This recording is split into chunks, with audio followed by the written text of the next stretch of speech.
Great pleasure to welcome back to the program tonight a gentleman who has not been here often enough lately. He's been awfully busy. The remarkable Dr. Richard Allen Miller. And we're going to talk to Rick about a number of things tonight.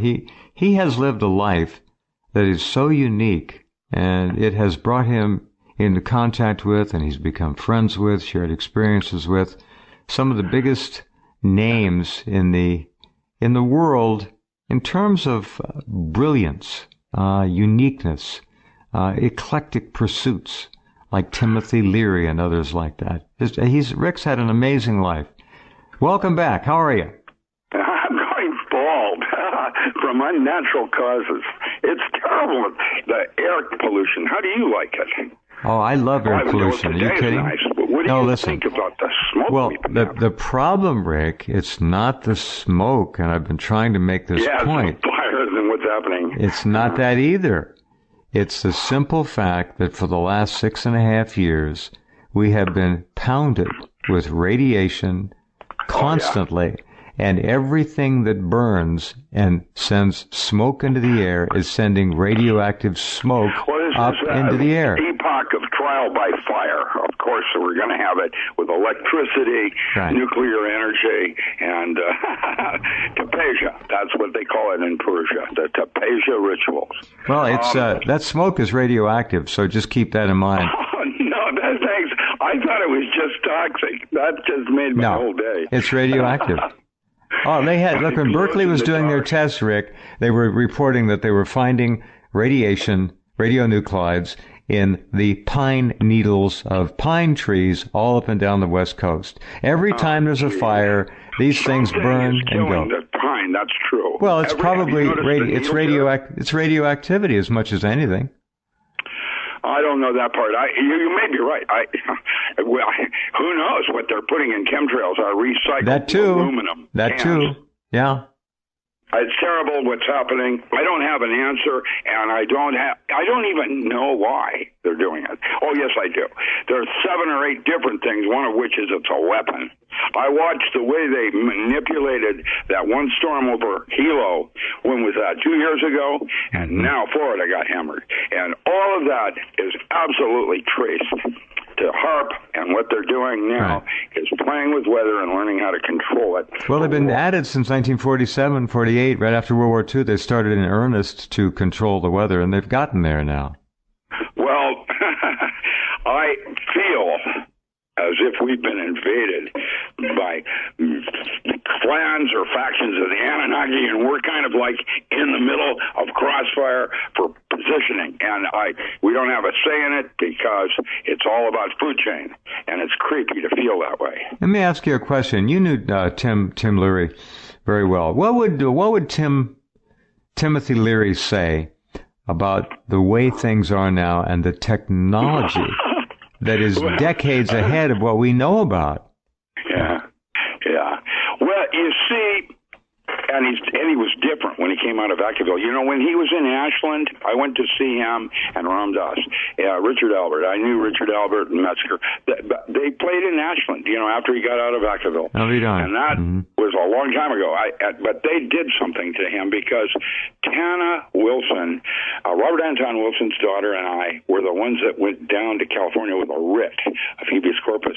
And it was, he wasn't there, and that's how he got released. He was in Chicago. And when he came out, he was not I have a file folder with dialogue with him that's over 6 inches thick. And I mean, I've been doing him over a long time. And I have to tell you, he wasn't the same man. They did something terrible to him. And he wasn't the clarity like you. You understand what I mean when you say everybody is over a certain threshold and they're awake. And otherwise, and you don't compare who's brighter or not brighter, because some people are faster, it's not some relevant. people are more thorough. No. To each his own, from each his own. But he was slower and wasn't... Oh, there might have been electroshock. Who knows? But some, maybe a pharmaceutical... I guess what they did to him. Yeah, they quasi-lobotomized him, I'll bet. Well, I don't know about that part, but I do know... They dulled him. same person. Yeah, and too bad. It's a terrible thing. And that's what I have a peeve against law enforcement now everywhere. It's broken in Josephine and Jackson County. And I mean seriously here where we live. I have friends from L.A. that when they came up, they were going to join, retire. Mm-hmm. A big detective, and he's a little tiny guy, which means he's really a mean guy. Mm-hmm. And he interviewed and wanted to have nothing to do with him, and he ended up working for animal control. And he's working animal control, and there's a serial killer going on right now, and he started doing his usual investigation. It led him to Wolf Creek and so-called werewolf that's running around, it's a tweaker on drugs. And what he found, what the signature is that when they kill the animal, they stick a cigarette butt in its mouth, like a camel thing. And that was the thing. And he gets a big, deep report. And he goes into the Josephine County start their investigation, and they tell him to back off because what it's really about is dogfighting run by the police, and they are killing animals as a threat to people that don't pay their bills. And that's what we've got going here. He just split and is in another part of the state now. Doesn't want to even be here. Now we have problems. Jeez, that's horrible. That's horrible. Oh, yeah. Guess what? It's been that way. Is this my house burning down? Yeah, it's the same as it ever was. And it's that way in Washington, D.C. Yeah. You have a choice between Trump, which is a little brat 4-year-old, or a criminal, or Clinton. She's even worse. Yeah. And that is why I feel like I'm an ugly American, that this is no longer the country I served and protected, and I'm now realizing that even when I was working military, Nixon, I mean, he got caught, Cannon cookie jar, he got busted, but he was smart, and I'll tell you, the news reporting, we don't have any Washington Post people anymore. The whole thing's rigged. Of course. And something is out there dogging people like me that would say so. And I know I don't know. And I'm just, top secret clearance with vault permits. I don't know. And I can tell you, if I don't know, that's creepy. I'll second that right now. I agree. That creeps me out. Well, then, how about this one? It gets better and better. There is, everybody's talking about Nibiru. Yeah, and, sure. And there's a double sign and pictures, and then the other thing, it's a hologram. They've got this big lens thing, and then another group will come out and say, well, they're masking it, and da-da-da-da-da. Right. Let me say what we knew scientifically. So Stanford and UC Davis, a couple of others, hey, what's that planet out there by Saturn? Where did it come from? There's a planet out there. Mm-hmm. And then Stanford said, wait, there's 4 planets out there. Where did they come from? Wait, what's that planet over there by the sun? They all think is Nibiru. No, what they are is they're actual, we're a binary. That's a fact. Everything is a binary. We'll go there if you want to talk about it, but pretty much everything in the universe is binary, including your brain. You got 2 of them, just like into the out of. Right. You got a solar system, you got a galaxy, white hole, black hole, whatever. It's a model. Huh. Now, I'm going to say something. I think I understand now what the multiverse implies and what it does not imply, and what information is and what it is not. Okay. Isn't it interesting that the more you gain going into life, going into the future, you're going in that direction. If you're going into the future, you gain more information, yet the more information you get seemingly creates more questions. Now, how's that work? And what's it mean to reverse entropy? Isn't that the way it's supposed to work, Rick? If you really are, all right. Information is a way of measuring things, like we measure space-time with quantum systems. Right. And we used to make assumptions, assume truths, before your definitions. Shortest distance between 2 points is a straight line. Well, now we propose that space is curved, and so out come the flatliners. Oh, excuse me, flat earthers. Flat earthers, yeah. Well, that's cute. Okay. That's cute. It's all of it. I can prove the Earth's flat if you make an assumption that space is curved easily. That is special functions, and you can do it. That doesn't mean it is, because physics isn't any more accurate than religion. It's the opposite end of the black hole. Wow. And about as closed-minded as it is, science is. And today, there is no, what do you call it, due diligence or honor when a whole bunch of peer review will get up from Carnegie Mellon, I'll mention that university, and say, those aren't chemtrails, those are contrails. Yeah, right. And good luck with that. It's no wonder nobody believes in science anymore. And now with Bayer taking over Monsanto, and let's go after the hemp market now. This whole thing is crazy, but not to worry, because Nibiru, according to the Hopi, is a red and blue cucina, which means redshift, and the damn thing's going to come through our galaxy so quickly. There's no time to through our solar system. Done. Through our solar system. Go through the solar. And guess what else? There's proof that it's cyclic. It does it every 3600 years. There it is. And then they drop ice cores, ice things. It must have a hell of a weird elliptical orbit, huh? Yeah, it is just like interstellar. It's a hell of it. Now, here's a creepy thought for you. This will take you down a real weird path. So, someone at Stanford said, it's got the wrong IR signature. Infrared. Yeah. It doesn't have the right signature to be a brown dwarf. It's a brown dwarf. It doesn't look like it. And so now, there's a group at JPL thinks it's a Dyson sphere with our future coming into the moment. How's that feel? Because time is, it goes downhill from here, man. You can go anywhere you want with this. Wow. There's never going to be a TOE, theory of everything, because of the multiverse by definition. Page 2. When you start to look at string theory, the current forms for the multiverse are now working with knot theory, which is tying a bowline, and you've got sheaves so they don't interface with each other, and the knot remains true. And when you pull on it, it does this or it does that, predicated on the Boy Scout knot that you tied. That's Kaufman. And Kaufman's math is now being used to understand that you and me are closed systems, mutually exclusive to each other, and that when we two interface with each other like membranes, a third membrane is created, and by the time we've been floating around like this with each other, we've got so many possibilities of closed system universes that my guess is that the Senway, the Hopi are correct, that consciousness is a dream state, and that certain dream states, like lucid dreaming, are closer to reality, and that we don't have a clue what we're doing here because we're asleep. Wow. It gets better. It gets better. Now, the problem is, and this is...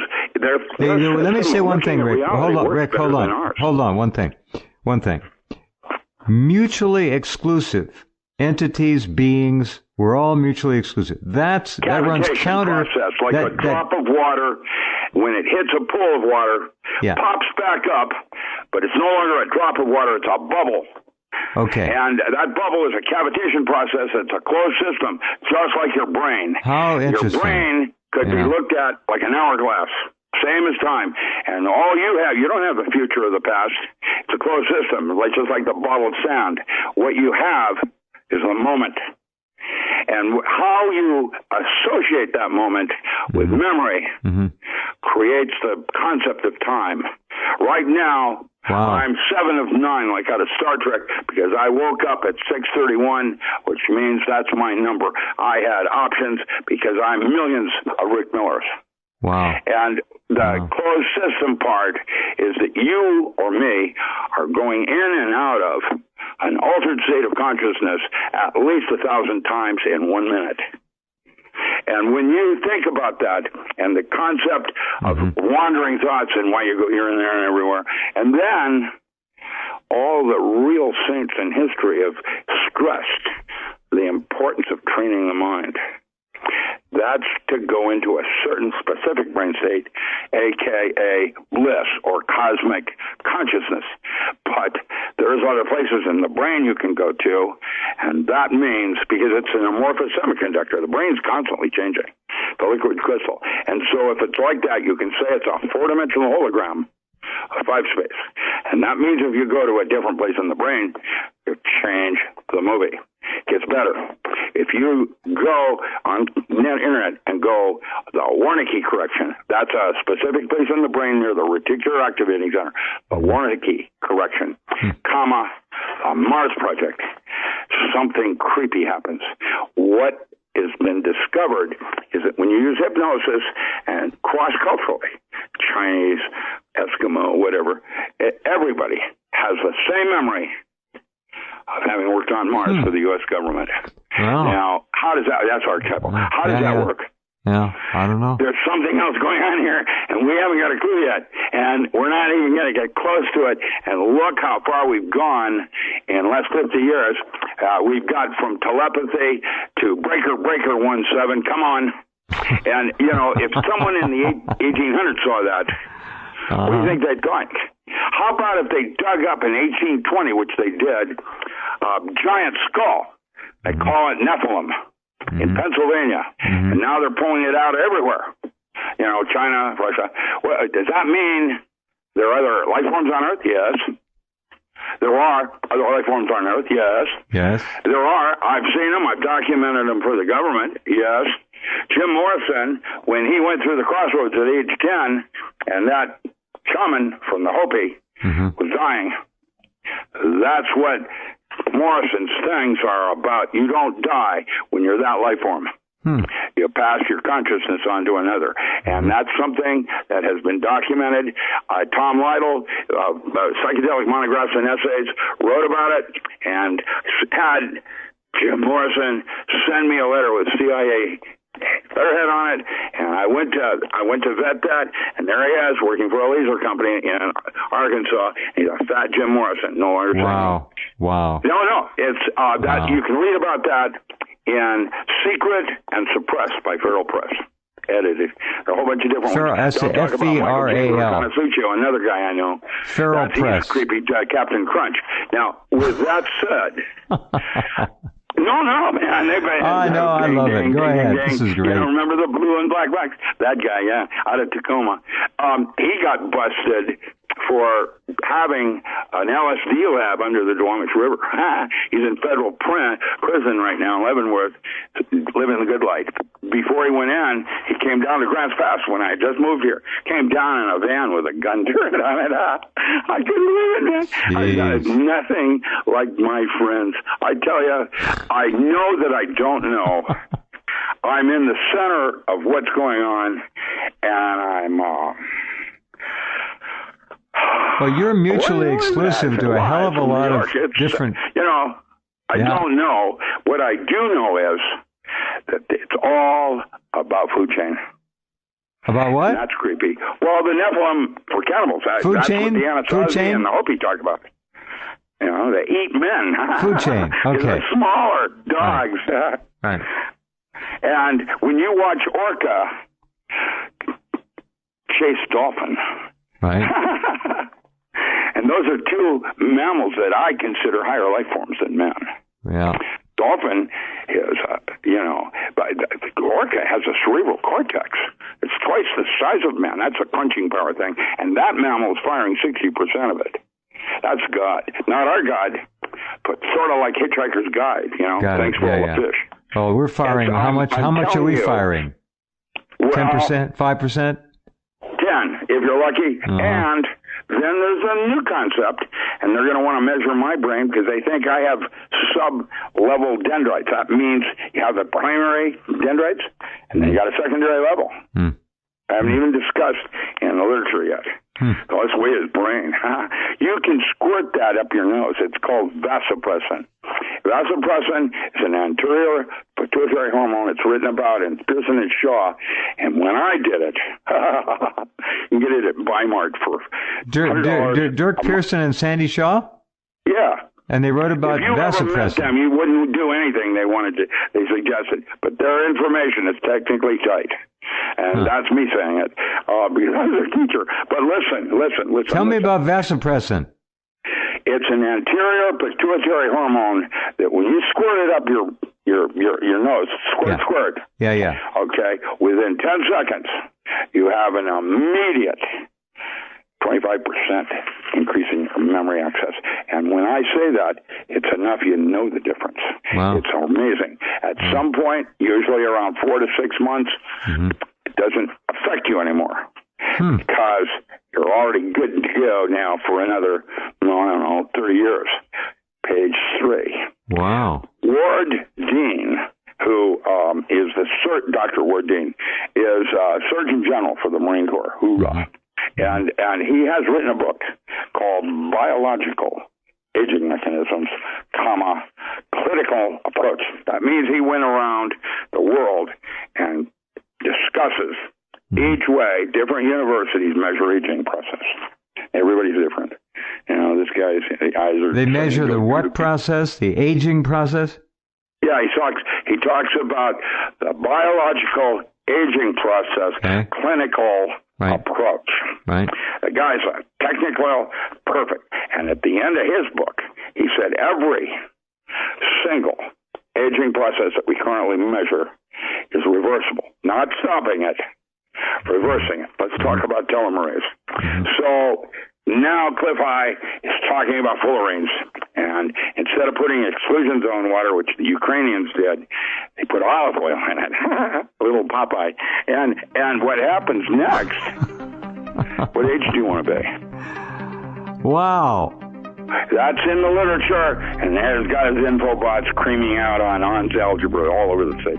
It's predicted, Now, the double side of that is, whenever you have a sword that cuts this way, it cuts the other way too. It's double-edged. And that means there's a darker side to fullerenes. What is it? Well, instead of putting exclusion zone water, making it an antioxidant, let's put some deuterium in it and use it as with a teleportation laser and building 7.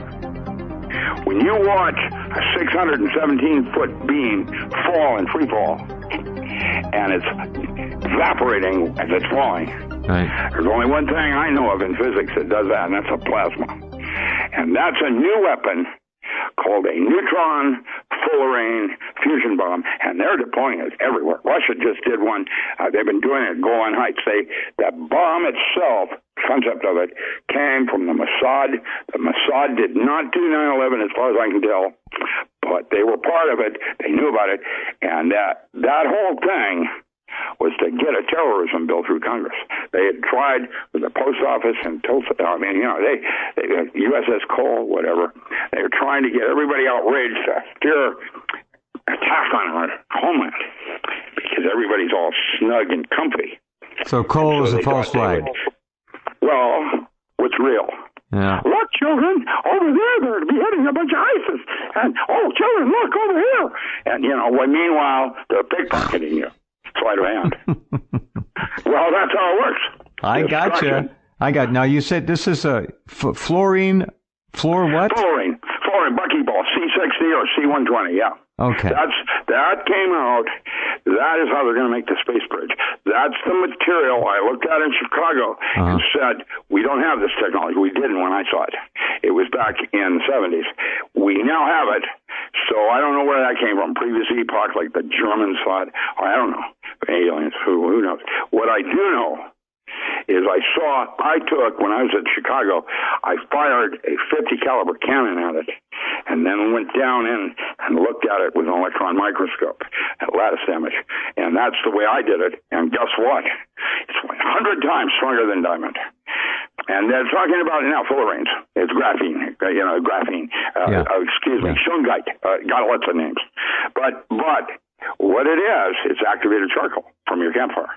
And that, when it forms, carbon bonds to itself to form nanosheets. That's a special property of carbon. But what happens is if you only have 60, or somehow it arranges so there are only 60, it forms a buckyball.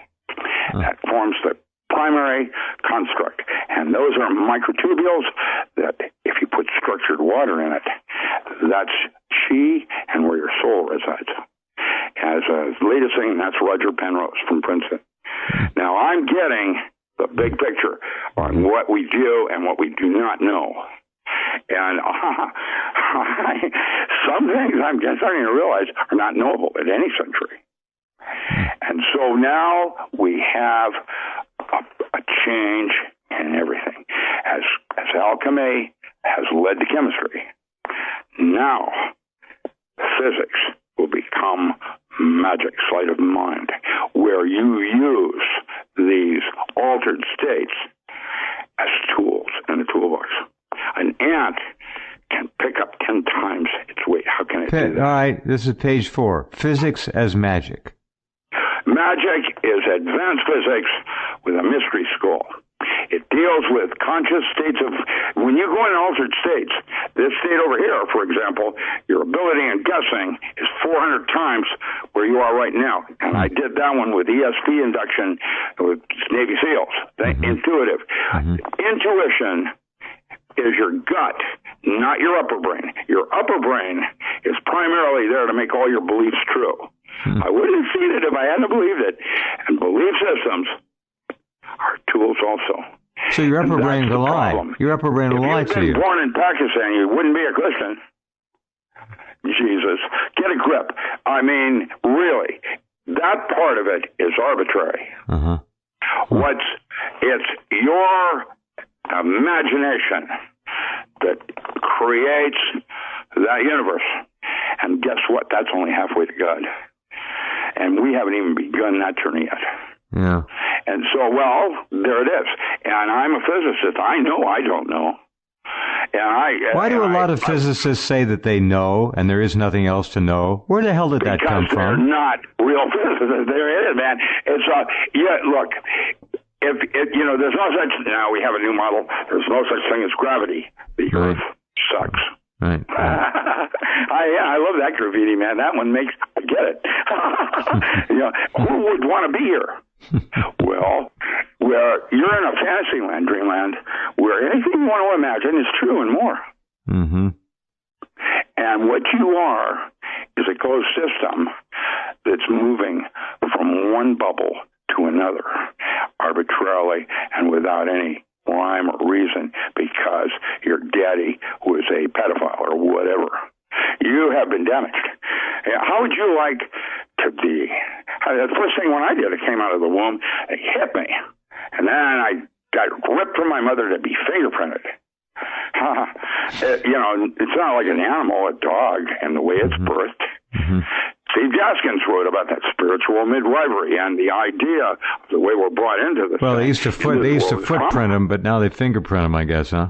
Well, imagine that, toe print them, whatever. Let's put a chip in them. It's going to get much worse.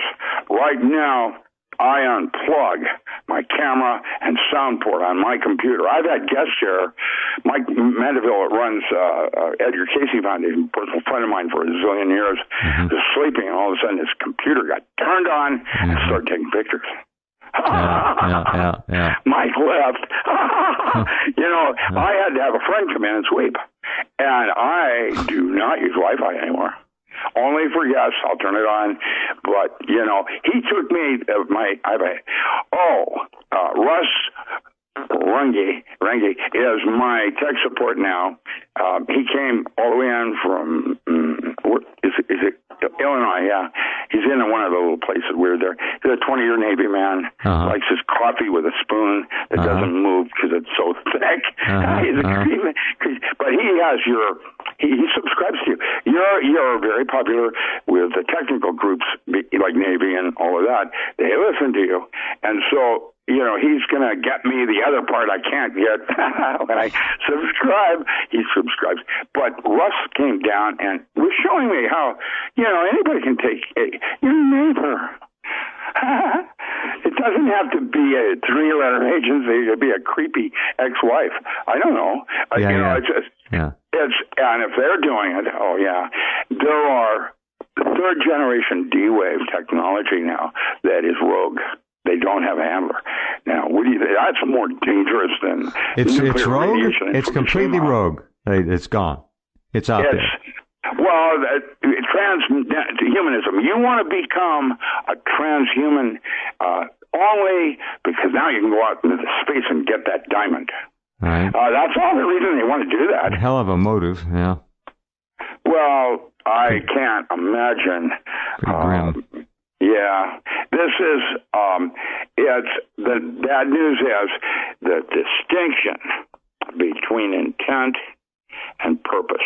Intent actually happens at the end of the day. And a computer can go into universes where it can calculate that so fast. It now is being deployed for advanced predicting in Chicago. They can predict when a crime is going to occur. All right, predictive. I got predictive algorithms and software. What? Tell me about AI and how this figures. Is it beyond AI or behind it? Yes. That's a great answer. No, you just hit the nail on the head. Perfect. It's so scary that I don't even want to go there because the more I go there, the creepier it gets. Now, however, a computer does not feel pleasure when it beats you at chess. Not yet. Not yet.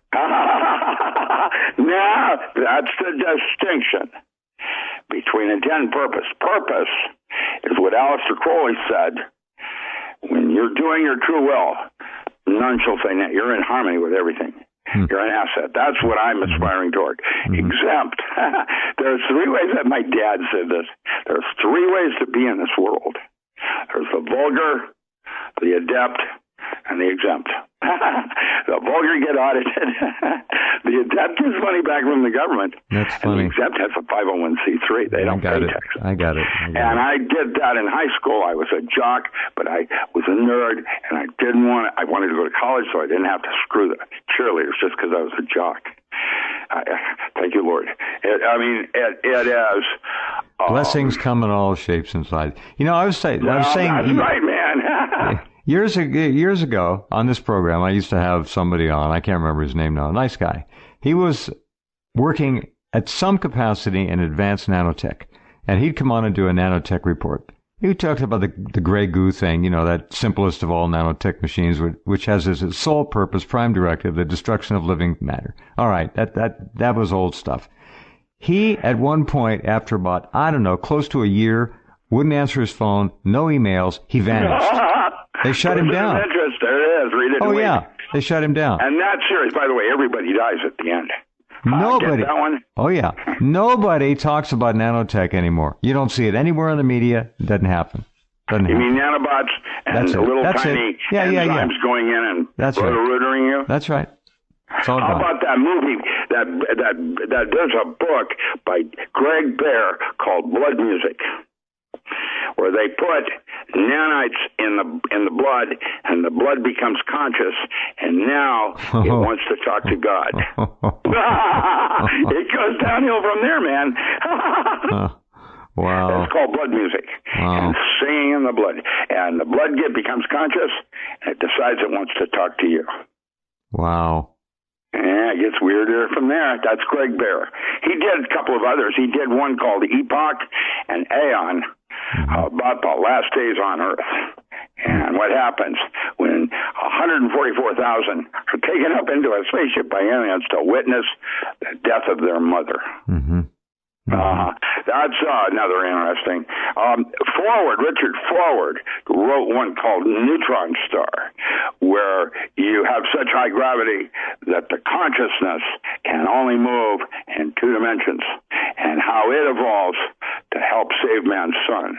It's an interesting concept when you take a scientist to write the what if, gee whiz, is not space opera. And Forward and Bayer are in those categories, and I, like Asimov, I, of course, was Arthur C. Clarke, and so I, of course, was a neo-pagan. You read, wait. Morning Glory. That's Rick, where I started. Did you read, did you mention, yes. Rick, did you mention Space Opera, the book?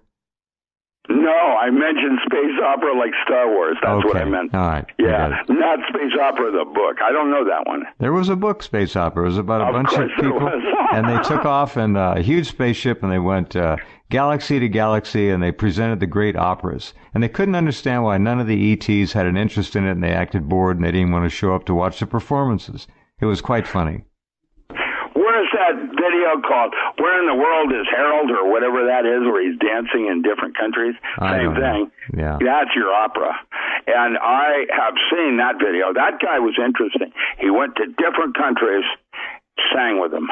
Yeah. Their kinds of songs. Yeah. It's a real enlightening thing. But the one I liked best is when Fifth Element, that diva, when she's singing, that's a real person singing that, and she exists in Japan, and wait till you see how she does that. It's unbelievable. There's like 4 prime going into 4 different octaves, and I've never seen anything like it, and the music today that's coming out finally, I mean, they had hip-hop rap.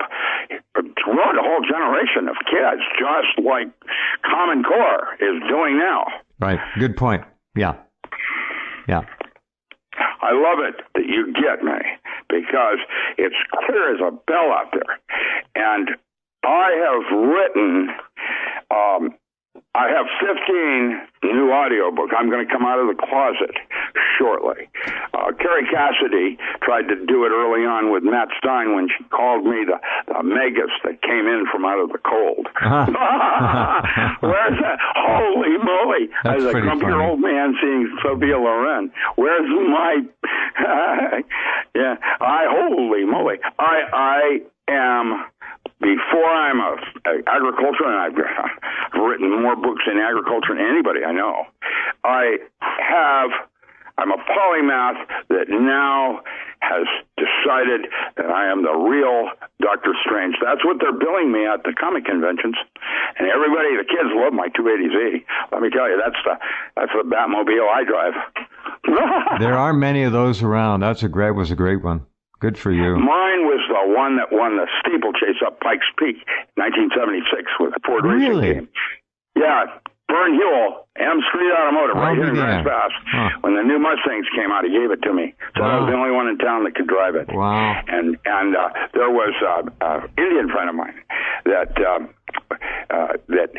has a bunch of 280Zs and helped me restore it. Ben, all he does is wolves and 280Zs. I got to tell you what I got to restore. Well, it wouldn't make much sense right now, but it's a Muntz Road Jet. I've restored one. I found another one. It's in Arizona. I'm going to get it hauled out. Parts. Use it for parts. No. This is a Muntz Jet. This is car number 14. Oh, man. Anyway. Yeah. When you have ones of a kind. There are only 50 left. DeLorean, they only made 190. They only made 198 of them. There may be 50 left. Maybe. Anyway. Okay. 280Z. Wow. What a car. 280Z. Classic. Well, the 280Z was 1/9 the cost of a Porsche 911. Sure. On the hoof. And just as much fun to drive, I'll bet. Yeah. It's not fun to drive. It invites you to drive it. Mm-hmm. And it doesn't even start to run right until you're up over 90. And it doesn't even hold the road right. I have a spoiler on it, so it pulls it right down into the road. The only thing it doesn't like is I'm light. And because of that, it does not like wet. You know, if the road's wet, I'm in trouble. Mm-hmm. Henderson, right here locally, took my conies out of it, and I put a real special design, and now that's the only thing that can take me is a Cabrera, with both drivers being even. A Cabrera can take me. Nothing else can. I can do a Hemi. I can do a Corvette. I can do anything I want, man. Well, it's good that you're having fun. That's great. Well, midlife crisis. I got to do something, man. Sure. Tell me more here. What are we going to talk? I mentioned AI. You didn't want to go there. Okay. Okay, fine. I can do AIs. What is it? Artificial intelligent computer is a life form that is like in Terminator. There's going to be a war because the two married together. I mean, William Gibson tried to go there with Cyber City and Johnny Mnemonic, and let me say, there's going to be a problem because of that place of where I am you and you are me and I am the walrus. When you talk about a computer that can do 1 billion times, that chip, the third generation, is less than 6 inches across the whole computer. And the big room it's in is the refrigerator to keep it down near zero. Wow. And that's it. That's up in Abbotsford. And let me say, the Mossad I think it was 7 months ago, arrested 400 Palestinians for future crimes. And when they did that Jade Helm experiments, it was the Jade 2.0 software that then hybridized into the third generation D-Wave, and they deployed it in Chicago and several boroughs. And there's accurately now knows what you're going to do 28 minutes before you do. Now, that's creepy. And when I say that, imagine something like that being a tool used to dog you. Wow. That's where we're going. All right, this is not you're not talking about just normal predictive software. This is way beyond that. Way beyond that. I want people to understand that. No. Yeah, knowing, when to hold them, when to fold them. It knows what you're going to do because it has provided. Where does it draw the line between knowing and instructing?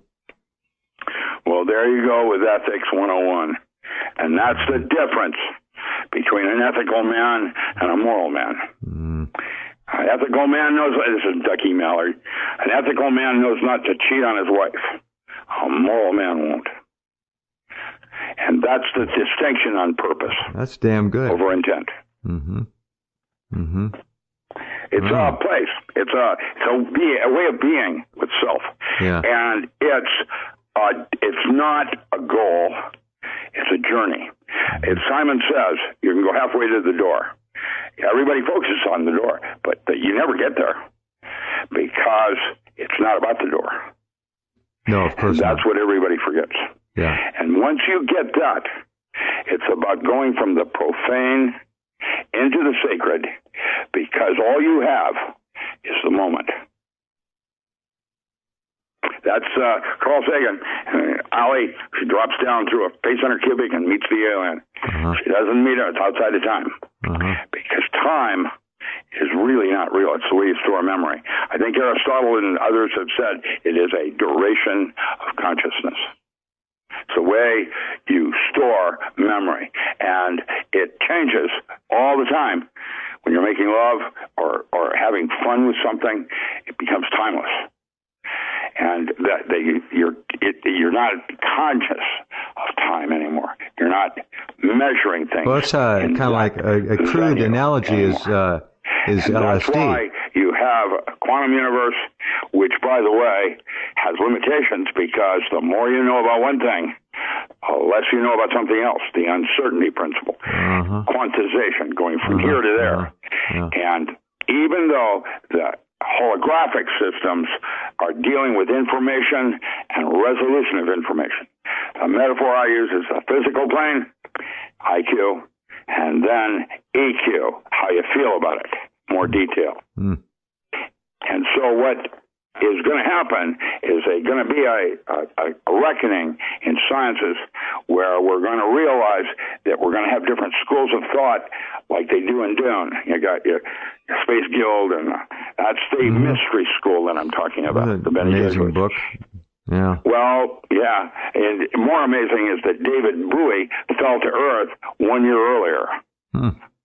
I know Frank Herbert. It's up on Shaw Island. And David Bowie is Frank Herbert still around? In Seattle. Frank Herbert's still around? Who? Frank Herbert. He's on Shaw Island right now. Yes, sir. Yeah. Yeah, he's grumpy and old, and has barbed wire. No, he's not like that. But he lived up near Gold Beach, I think, and did when he wrote that. He was here in Oregon when he wrote that. But the Dune was about a man, the man who fell to Earth. The same precept where this alien's looking for a water planet. And I'm going to tell you that Mars, right now, is a smaller planet, has more water than Earth does. It's a water planet. There's your Atlantis. It's all underground. It's a big venue, huge. It's all underground, right? There it is. How are they going to screw it up? Are they going to go up there? They already are. Don't worry. The sun already sent a bunch of lasers at it just last week. Yeah, and it's going to get nuked big time from that. And we're lucky. The randomness of what's happening with our sun right now is a result of these new planets coming through our solar system from the Oort cloud. When is this? All right, the Oort cloud. When is this? This planetary influx. According to the Mayans, it didn't happen because there's hysteresis and a little variation. But we got 250,000. Has already happened, and the Inuit are already talking about it. All right, we got 200. That's one of the reasons we have weather change. We got a huge number of quickly dark it got this summer. Rick, we got hundreds of thousands of amateur astronomers, and people want to know. Inquiring minds want to know when, and they live to find shit out there. That they can name after themselves. Look out by Saturn. There's planets out there. There's a bunch of them. Where do they come from? All right. Right now, that's Stanford and Caltech. It's on board. You can find it. They have no idea where they came from. They came out from past the Earth cloud, and that means there's something else out there that's about to come through here, and that it's going to mess everything up. Well, there will be blood, yeah, but good way. It's always change is an opportunity. To get rid of this bullshit infrastructure that's currently enjoyed.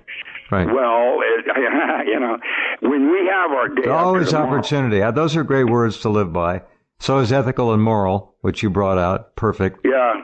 There's always opportunity. Doesn't matter. Catastrophe, there's opportunity. I don't mean looting either. Talking about real opportunity. No, for the TVs. Oh, yeah, go ahead and take them. The money's for nothing. And listen, I can tell you that the money has already started because Venezuela no longer takes a U.S. dollar. No, they cut it off. That happened yesterday. Yeah, I know. And here's this comic spectacle. Dirty now.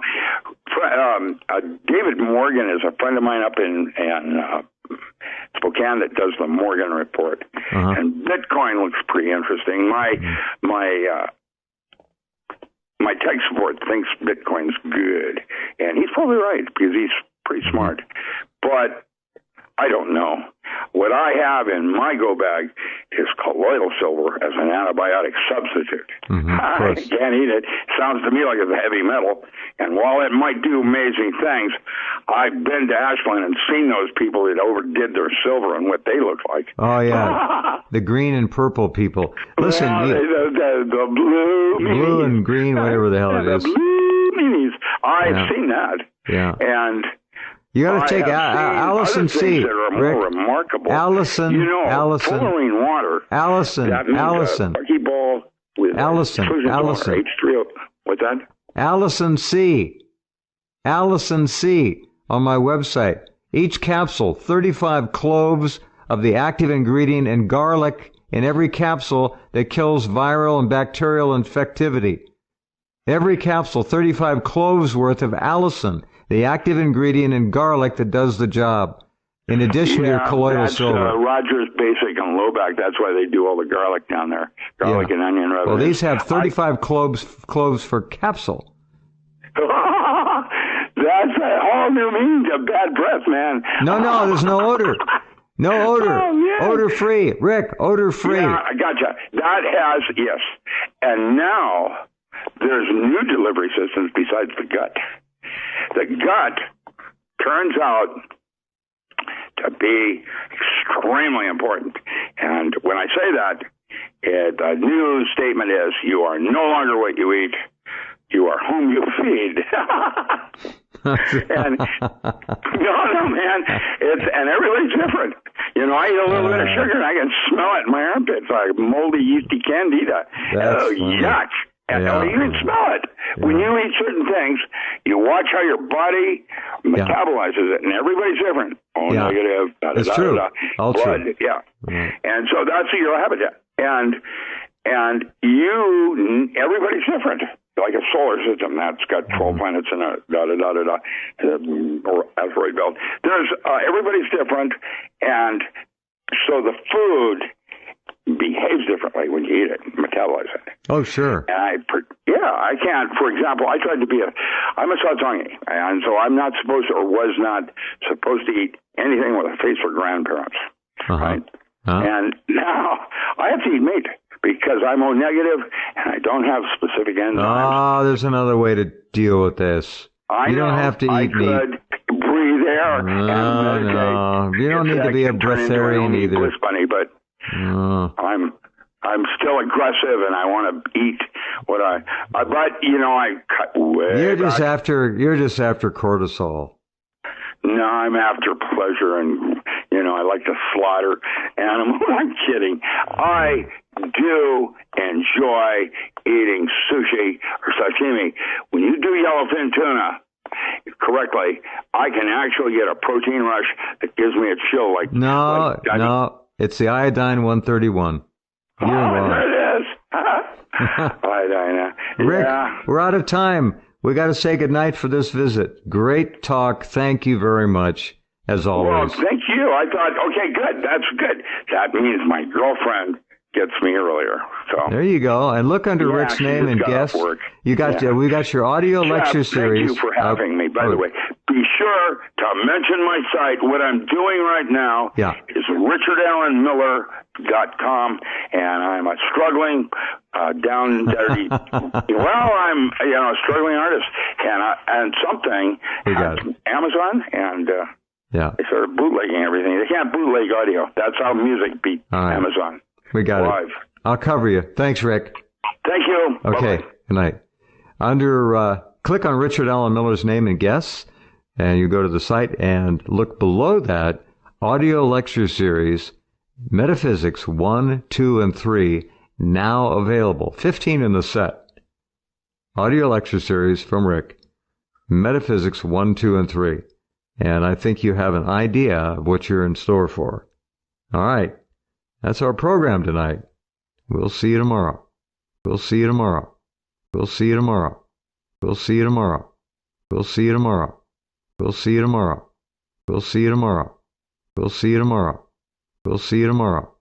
We'll see you tomorrow. We'll see you tomorrow.